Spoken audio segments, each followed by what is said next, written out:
Po shifet që Panajiri, ndërkombëtari i turizmit, tashmë po jep efektet pozitive. Ju e dini që për 4 vite organizimi i Panajirit kemi arritur me një numër rekord të pjesëmarrësve. Mbështetja e sotme në takimin B2B ka për qëllim kryesor që bizneset nga sektori i turizmit në Kosovë të shfrytëzojnë mundësinë të konkludohet kjo neje me një formë të takimeve. Do të doja që të bëja një ftesë për të gjithë.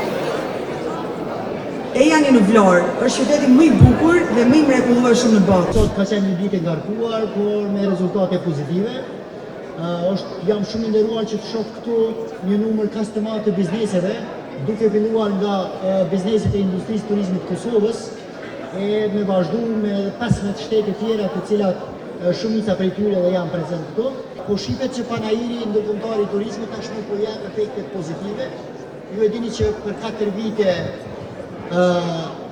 organizimi i Panajirit kemi arritur me një numër rekord të pjesëmarrësve. Është kënaqësi të mbështesim një aktivitet kardinal, ta quajmë kështu, për faktin sepse kemi sot këtu një numër së paku 16 shtete të ndryshme ndërkombëtare, evropiane, rajonale dhe po ashtu edhe nga Kanada.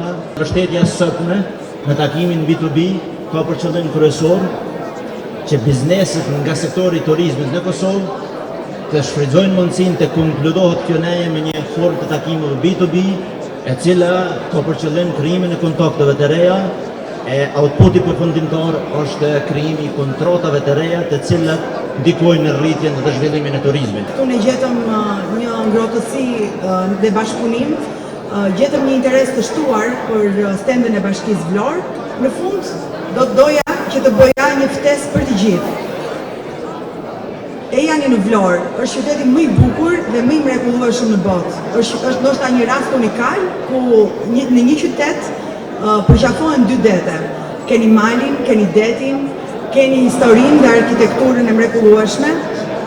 Sigurisht keni historinë e flamurit, e cila fillon dhe mbaron në Vlorë.